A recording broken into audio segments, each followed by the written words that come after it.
here to talk about my favorite movie again, The Kissing Booth. It's my new summer obsession, and if you want to hear why I think I'm a little bit of a bad feminist for loving it so much, feel free to click here and watch my other video. In this video, we're going to talk about how the timeline of the movie makes absolutely no sense. She's a girl with opinions, she's not afraid to admit. She's phenomenal, Bridget, with phenomenal flicks.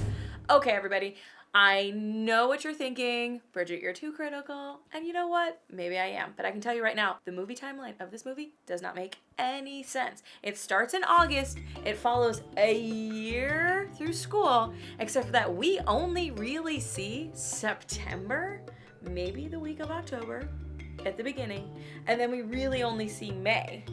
So there's this humongous swath of time in the middle of the movie that they don't actually show, and if you actually look at it, it makes some of the actions of the characters a little shadier or a little bit less shady, depending on who you're rooting for. So let's talk about it. Our movie starts in August.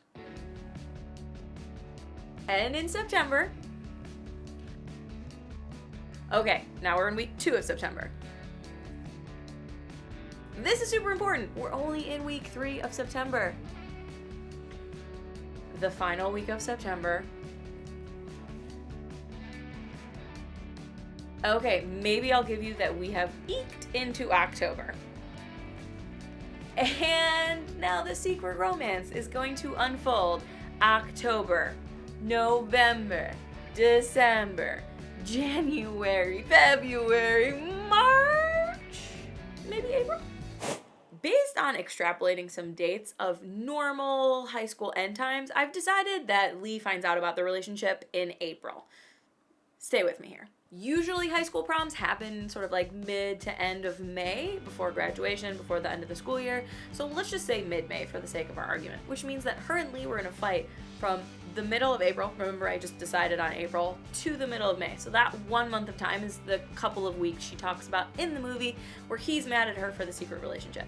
Keep in mind, she kept it a secret for 6 or 7 months from him. So it actually makes me feel less mad at Lee for how mad he is at her when I think about the fact that they dated in secret all year, the whole school year. Also, high school romances would be kind of hard to be keeping a secret, especially if you're like banging in the science lab or just in general banging at the house that you share with that person's brother. And then we have prom night, so let's just say mid-May, maybe June 1st. I don't know, it didn't tell me, but right at the end of the school year, and their birthday is the next day.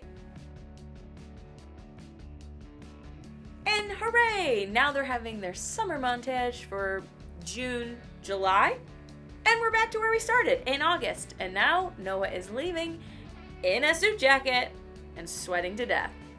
It really felt like it would have made more sense if they had started this movie in like January. Like he came back from Christmas abroad or something like that and now realized that she's a hot girl. I don't know.